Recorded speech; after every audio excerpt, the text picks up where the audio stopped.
Hi guys, how you doing?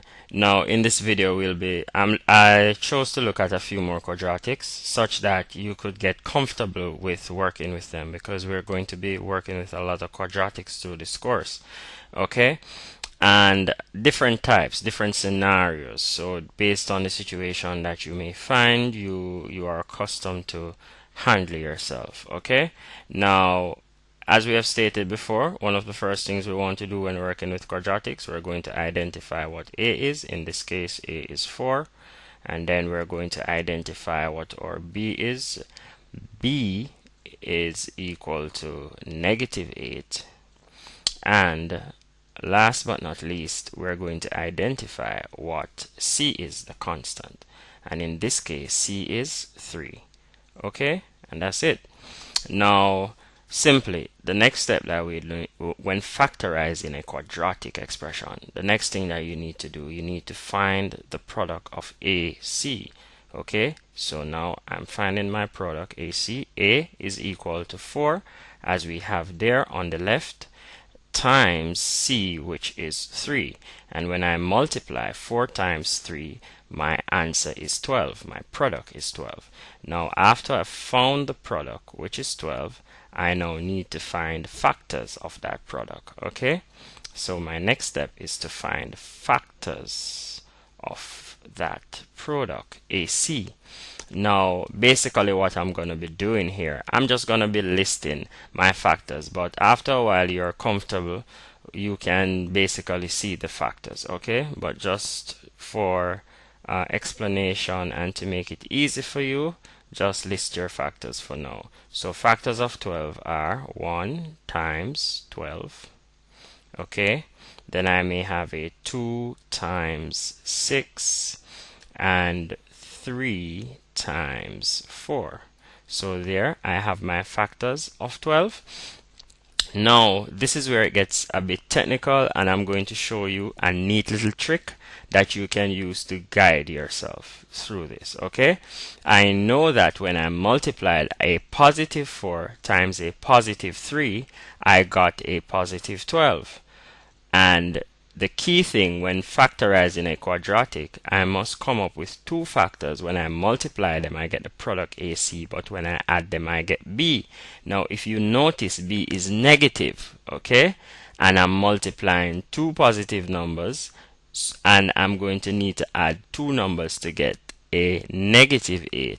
So by intuition, this would suggest then that a negative times a negative will give me a positive 12, and if I add two negatives, I'll also get a -8. Okay, so by intuition, it would suggest then that all of my factors, I'm going to make them negative. And guys, when you reach at this point with the factors, maybe I didn't say it before, but it is you who decide what is negative or what will be positive based on the situation that you have here. You will now determine that. That's your choice to see what match and which numbers you should change the signs on. Okay, that's your decision. Now let's continue. I know that a -1 times a -12 will give me a positive 12, and any two numbers that I multiply here now, I'll still get a positive 12 because a negative times a negative will give me a positive. But in doing so, the two factors that I select, when I add them, I must get a -8. In this case, when I add -1 and -12, I'll get a -13. So that simply means by process of elimination, that will be out. Now, with 2, if I add a -2 times -2 plus a negative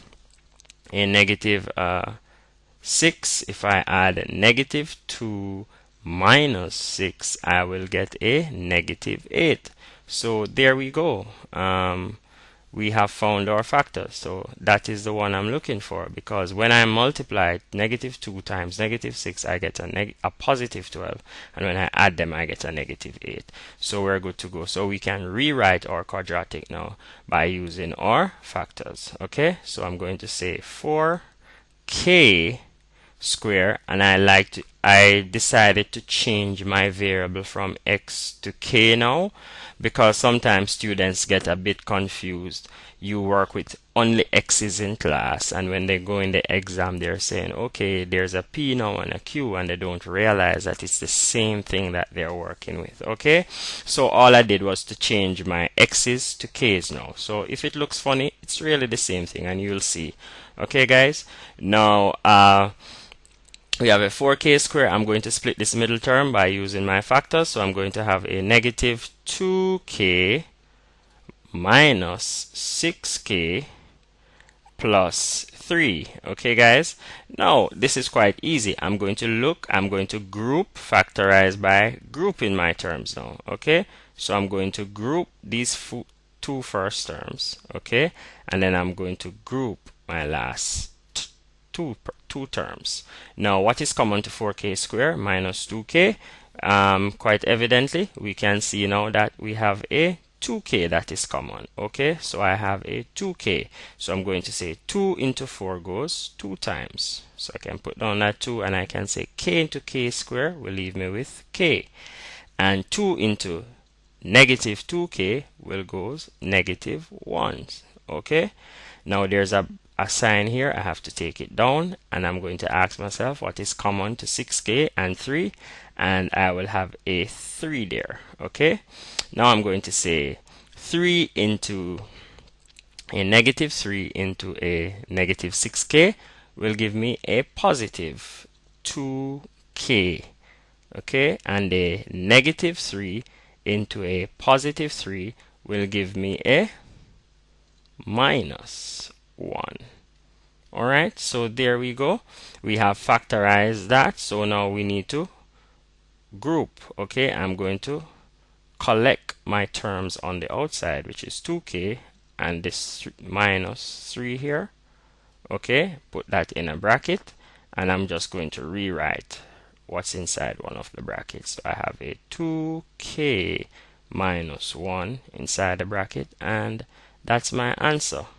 Okay, and it's that easy. And as I've said before, you could always expand this bracket, multiply it out to see if you get back the original here that you started with. That's a way of checking yourselves. Okay, if you have any comments or if you have any further questions, feel free to ask, and we'll try to assist you as best as possible. Bye for now. Good.